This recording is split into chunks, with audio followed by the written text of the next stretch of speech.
ഫ്ലൈവിലേഴ്സ് നമ്മളിപ്പോൾ ഉള്ളത് ഈ ഫ്രീസിങ് സ്വീഡനിലാണ്, -11 ലപ്പാനിയ എന്ന് പറഞ്ഞ ഹോട്ടലിൽ നിന്ന് ലാപ്ലാൻഡ് അടുത്താണ്.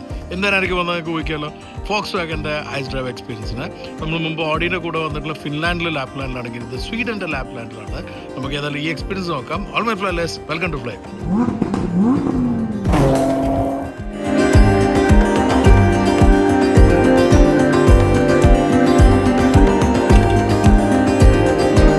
നമ്മളിപ്പോൾ ബ്രീഫിംഗ് കഴിഞ്ഞു, നമ്മൾ ഡ്രൈവിന് പോകുവാണ്. അതാ എൻ്റെ പിന്നിലുള്ള ആളുകളിലാണ് നമ്മൾ കൂടെ ഉള്ളത്. കൂടുതലും ഡീലർ പാർട്ട്നേഴ്സാണ്. മീഡിയയിൽ ഞാനും ഫൈസലും റയാൻ ജോർജാണ് ഉള്ളത്. അപ്പോൾ ഞങ്ങൾ മൂന്നാളും ആണുള്ളത്. പക്ഷേ നമുക്ക് ഫ്ലൈറ്റ് ഇന്നലെ മിസ്സാണ്ട് ഞാൻ ഇന്നലെ രാത്രി ഫസ്റ്റ് ഡേ എനിക്ക് മിസ്സായി. റയാൻ ജോർജും ഫൈസലും ഓൾറെഡി ഫസ്റ്റ് ഡേ ചെയ്തതാണ്. അപ്പോൾ ഒരു നേരത്തെ വിട്ടു. നമ്മൾ ബ്രീഫിംഗ് ആയിട്ട് വിടാൻ പോവാണ്. ഇത്രയും ഗോൾഫ് ആറുകളാണുള്ളത്, ബാക്കി നമ്മൾ ട്രാക്കിലാണ്.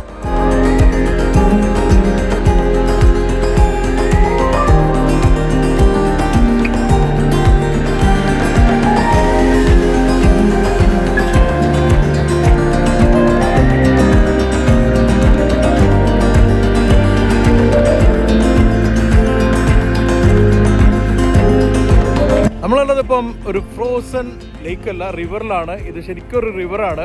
ഇതിൻ്റെ മേലെ 80 സെൻറ്റിമീറ്ററോളം ഐസ് ഫോം ചെയ്ത് അതിൻ്റെ മേലുള്ള സ്നോയിലാണ് ഇവർ ട്രാക്ക് സെറ്റ് ചെയ്യുക. അത് ശരിക്കും പറഞ്ഞാൽ സ്നോ ആവശ്യമാണ്. മറ്റേത് ഐസ് വെള്ളമായി നിൽക്കുന്ന ഐസിൻ്റെ മേലെ ഒരു ഗ്രിപ്പ് ഉണ്ടാവില്ല, മാത്രമല്ല അതിൽ കളറും കിട്ടില്ല. വൈറ്റ് കളർ കിട്ടിയാലേ നമുക്ക് ട്രാക്ക് സെറ്റ് ചെയ്യാൻ പറ്റുള്ളൂ. നമ്മളിപ്പോൾ ഡ്രൈവ് ചെയ്യുന്ന ഈ ഒരു ഗോൾഫ് ആറാണ്. ഗോൾഫ് GT ആണ് ഇന്ത്യയിൽ വന്നെങ്കിൽ അതിൻ്റെ മേലെ നിൽക്കുന്ന മോഡലാണ് ആർ. ഇതിൻ്റെ ഏറ്റവും വലിയ പ്രത്യേകത 333 HP പവറും അതും 4-wheel ഡ്രൈവ് ഉണ്ടെന്നുള്ളതാണ്. അപ്പോൾ ഒരു ക്ലാസ് വെഹിക്കിളാണ്. ഞാൻ അത് ഫസ്റ്റ് ടൈം ഓടിച്ചത് ഖത്തറിലായിരുന്നു, നമ്മൾ ഇന്ത്യയിൽ GT എടുക്കുന്നതിന് മുമ്പ്. അന്നെങ്കിൽ വീഡിയോ കംപ്ലീറ്റ് ചെയ്യാൻ പറ്റില്ല, കാരണം അന്ന് നല്ല പൊടിക്കാറ്റ് അടിച്ചിട്ട് നമുക്ക് ഷൂട്ട് നിർത്തേണ്ടി വന്നു. പക്ഷേ ഇന്നിപ്പോൾ നമ്മളത് ഐസ് ഡ്രൈവ് എക്സ്പീരിയൻസിൽ കൊണ്ടുവരികയാണ്.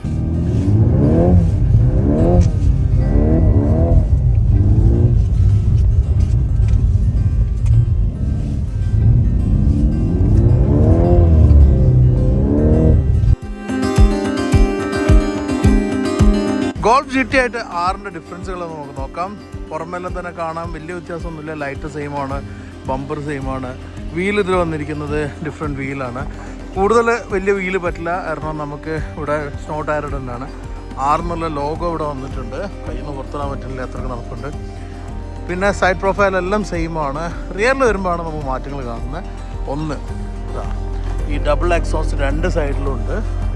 And sound is also really amazing. പിന്നെ ടൈപ്പ് ആർ എന്നുള്ള ലോഗോ.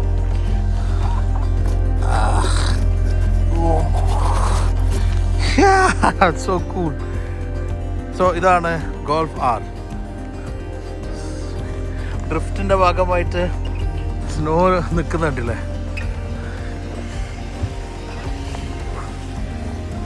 ഇതൊരു സ്പെഷ്യൽ ടയറാണ്. ഈ ടയറാണ് നമ്മൾ സ്നോയിൽ ഉപയോഗിക്കുക. സ്നോ ഡ്രൈവിൽ നമുക്ക് സാധാ ടയർ പറ്റില്ല, നമുക്ക് ഇത്തരത്തിലുള്ള സ്റ്റഡഡ് ടയർ വേണം.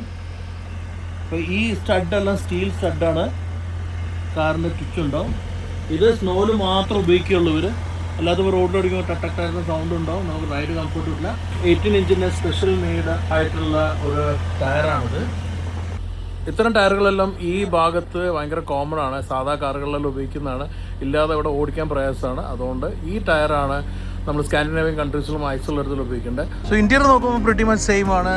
പക്ഷേ ആറിൻ്റെ സീറ്റ് കാണാൻ നമുക്ക് ഈ 6 സീറ്റ് 1 piece സീറ്റായിട്ട് നമുക്ക് ഇൻഫോർടൈൻമെൻറ്റ് സിസ്റ്റം സെയിം ആണ്, ഡാഷ്ബോർഡ് ഡിസൈൻ സെയിം ആണ്. ഒരു കാര്യമുള്ളത് സ്റ്റിയറിംഗ് ഹീറ്റിങ്ങും പിന്നെ സീറ്റും ഹീറ്റഡ് ആണല്ലേ. ഉള്ളിൽ കയറും നമുക്ക് ഈ ജാക്കറ്റിനൊന്നും ആവശ്യം വരുന്നില്ല, അല്ലെങ്കിൽ ഫുൾ ജാക്കറ്റ് ചെയ്യേണ്ട അവസ്ഥയാണ്. ഇങ്ങനെ ഉണ്ടാവും ഞാൻ.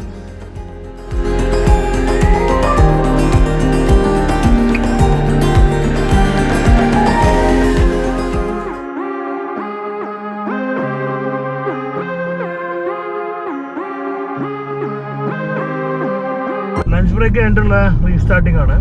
ആദ്യം നമ്മൾ ഡൈനാമിക് ട്രാക്കിൽ നിന്ന് കുറച്ച് എക്സ്പീരിയൻസ് നേടി. അപ്പോൾ നമ്മൾ ഈ ഒരു ഫസ്റ്റ് ഡേയിൽ ചെയ്യേണ്ട കുറച്ച് കാര്യങ്ങൾ ചെയ്ത് കഴിഞ്ഞിട്ട് എത്തേണ്ട ട്രാക്കാണിത്. അപ്പോൾ നമ്മൾ നേരെ ഇതിലേക്ക് എത്തിയിരിക്കുന്നത്. ഇത് വലിയ ട്രാക്കാണ്. ഇത് അത്യാവശ്യം ഒരു 2.5 കിലോമീറ്റർ നീളമുള്ള ഒരു റിയൽ ഐസ് ട്രാക്കാണ്, സ്നോ ട്രാക്കാണ്.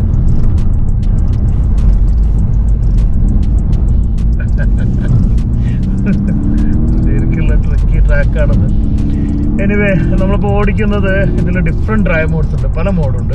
അതിൽ തന്നെ റേസിലുള്ള ചില മോഡലുണ്ട്, ഡ്രിഫ്റ്റ് മറ്റെല്ലാം. പക്ഷേ നമ്മൾ സ്പെഷ്യൽ എന്ന് പറഞ്ഞുള്ള ട്രാക്ക് ഒരു മോഡുണ്ട്, നർബറിങ്ങിൻ്റെ ഒരു ഇതായിട്ടുള്ള ആ മോഡിലാണ് നമ്മൾ ഓടിക്കുന്നത്. ഇപ്പം നമ്മൾ ESC സ്പോർട്ടിലിട്ടാണ് ഓടിക്കുന്നത്. കാരണം ഫുൾ ഓഫ് ആക്കണ്ട ഇപ്പം എന്നുള്ള ഇൻസ്ട്രക്ഷൻ എനിക്കും തോന്നി. കുറച്ച് മഞ്ഞ് പെയ്തുകൊണ്ടുള്ള സ്ലിപ്പറിനെസ് എല്ലാം ഉണ്ട്.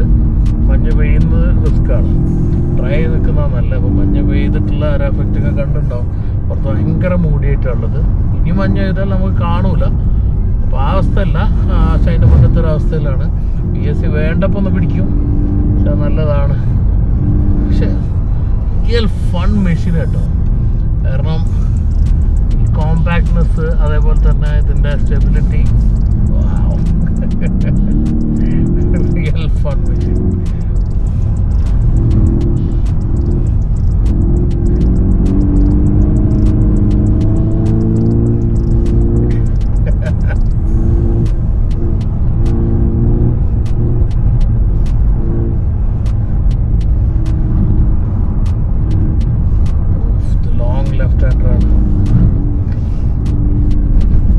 പക്ഷേ ഒരു കാര്യമുണ്ട്, ഇത്തവണ ഒരു മീഡിയ ട്രിപ്പ് അല്ലാത്തതുകൊണ്ട് തന്നെ ഒരു ക്യാമറ ക്രൂ സപ്പോർട്ട് ഇല്ലാത്തതിൻ്റെ ഒരു അപാകത ഉണ്ട്. പുറത്തുള്ള വിഷ്വൽസ് എത്രത്തോളം എനിക്ക് പ്രൊവൈഡ് ചെയ്യാൻ പറ്റുമെന്ന് എനിക്കറിയില്ല. ഞാൻ കഴിയുന്നതും POV എല്ലായിട്ട് കാണിച്ചിട്ട് നിങ്ങൾക്ക് വിഷ്വൽ മാക്സിമം നന്നാക്കാൻ നോക്കാം. ചില സ്ഥലത്ത് നമ്മൾ ശരിക്കും ബ്രേക്ക് അപ്ലൈ ചെയ്യേണ്ടതുണ്ട് ഇത്തരത്തിൽ. കാരണം ഇതിൻ്റെ മുമ്പത്തെ ഒരു ഓടിച്ചിട്ട് ഇവിടെ സ്നോ വാളെല്ലാം പൊളിഞ്ഞെടുക്കുന്ന നമുക്ക് കാണാം.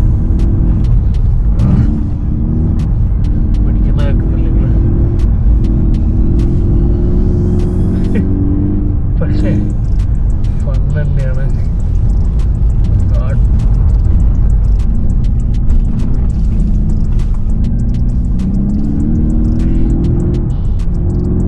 നല്ല സ്ലിപ്പറിയാണ്, നല്ല റൈറ്റ് ഹാൻഡർ. മുമ്പത്തെ ആൾക്കാർ പോയിട്ടുള്ള കട്ട സ്നോ എല്ലാം കിടക്കുന്നുണ്ട്. ലൈക്ക് 180.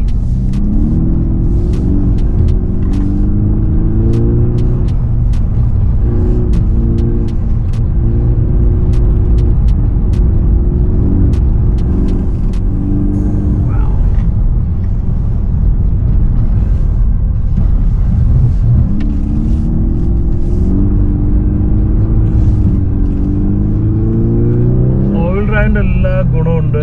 കാരണം നമ്മൾ റിയറിലേക്ക് പവർ കൊടുത്തെടുക്കാൻ പറ്റുന്നത് നല്ലൊരു ഫീൽ ആണ്. ഇവിടെ ഇത്തവണ റിക്കർ വെഹിക്കിളായിട്ടുള്ള ടൊറേഗാണ്. മറ്റേ നമ്മൾ കഴിഞ്ഞ തവണ ഓഡിയൻ്റെ നിങ്ങൾ കണ്ടിട്ടുണ്ടോ, ട്രാക്ടർ. അപ്പോൾ അന്ന് അവർ പറഞ്ഞ ട്രാക്ടർ വിളിക്കാതിരിക്കാൻ നോക്കണം എന്നാണ്.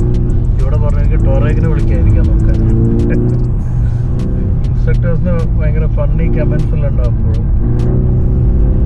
നമ്മളൊരു പിന്നെ സ്പോർട്ടിൽ വെക്കാൻ പറഞ്ഞ ഗിയർ ബോക്സ് സ്പോർട്ട് പ്ലസ് ഉണ്ട്, അതായത് മാനുവൽ വരുന്ന വരെ അത് വേണ്ടെന്ന് പറഞ്ഞു. ഹൈ റബ്ബും വേണ്ടെന്ന് പറഞ്ഞു.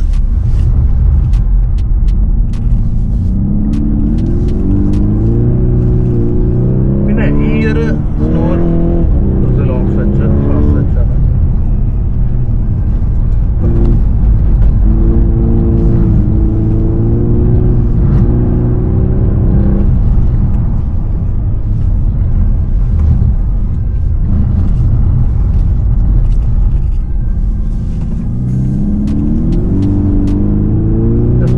സ്റ്റെയർ ചെയ്യുമ്പോഴും നമ്മളിപ്പോൾ ചെയ്തുകൊണ്ട് ഓവർ സ്റ്റെയർ ചെയ്യരുതെന്നാണ്. അവൻ കൂടുതൽ സ്റ്റെയർ ചെയ്യും, ഓവർ സ്റ്റെയർ അല്ല, അണ്ടർ സ്റ്റെയർ അല്ല, കൂടുതൽ സ്റ്റെയർ ചെയ്യരുത്.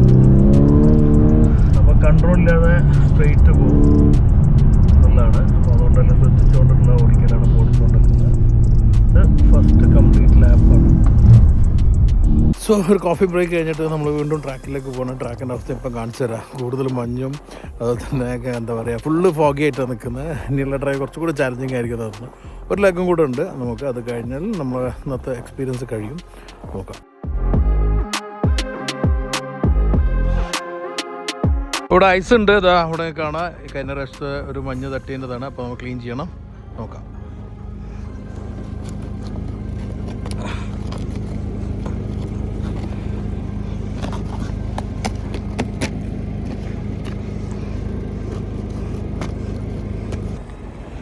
ഫൈനലി ഞാൻ ഇപ്പോൾ ഗ്ലൗസ് ഉപയോഗിച്ചു ക്ലീൻ ചെയ്യാൻ വേണ്ടിയിട്ട്. തണുത്തിട്ട് വയ്യ, ഇപ്പോഴാണ് തണുപ്പ് ഏഷ്യത്. അപ്പോൾ അതപ്പോൾ ക്ലീനാക്കി. ആക്ച്വലി റേഡിയേറ്ററിൻ്റെ ആ ഭാഗം ക്ലീനാക്കി നിൽക്കുന്നുണ്ട്. ഓക്കെ, അപ്പോൾ ക്ലീനാക്കിയിട്ടുണ്ട്.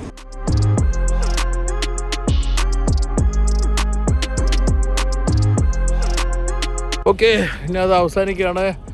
ഇന്നത്തെ ഡേ കഴിഞ്ഞു. ഈയാണ് അവസ്ഥ. ഞാനത് ഗ്ലൗസ് ഇടേണ്ടി വന്നു. ഒരു ലെയർ കൂടെ കോട്ട് ഇടണം, തണുക്കുണ്ട്. അതിൻ്റെ മുമ്പ് നമുക്ക് കുറച്ചുകൂടി ഡ്രൈവ് ചെയ്യാം. പക്ഷേ ഞാൻ വീഡിയോ എൻ്റെ ചെയ്യാണ്, ലൈറ്റെല്ലാം പോയിട്ടുണ്ട്. എന്തായാലും നമുക്കൊരു ഹോട്ട് എക്സ്പീരിയൻസ് ആണ് ഗോൾഫാർ തന്നത്. നിങ്ങൾക്ക് എന്താ തോന്നിയെന്നുള്ള കമൻറ്റിൽ പറയാം, നിങ്ങൾക്ക് ഇഷ്ടപ്പെട്ടോ എന്നുള്ള പറയാം. ഒരു ചാൻസ് കിട്ടാൻ ഒരിക്കലും കളയരുത് driving experience. Ice driving experience. തണുത്തിട്ട് വാക്കൊന്നും കിട്ടുന്നില്ല. Thank you for watching. ഇനി എന്തായാലും നിങ്ങൾ വീഡിയോ ലൈക്ക് ചെയ്യാൻ ഷെയറും ചെയ്യുക. നമ്മുടെ ചാനൽ സബ്സ്ക്രൈബ് ചെയ്ത് ബെൽ ബട്ടൺ ക്ലിക്ക് ചെയ്യാൻ മറക്കാതിരിക്കുക. അടുത്താണ് ഇങ്ങനത്തെ ഒരു എക്സൈറ്റിംഗ് എപ്പിസോഡായി കാണുന്നവരെ. Stay safe and enjoy wheeling.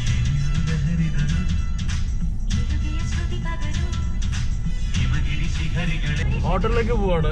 പോകുമ്പോൾ ഫോണിലേക്കുള്ള പാട്ടിൻ്റെ ഫസ്റ്റ് വന്നതാണ്.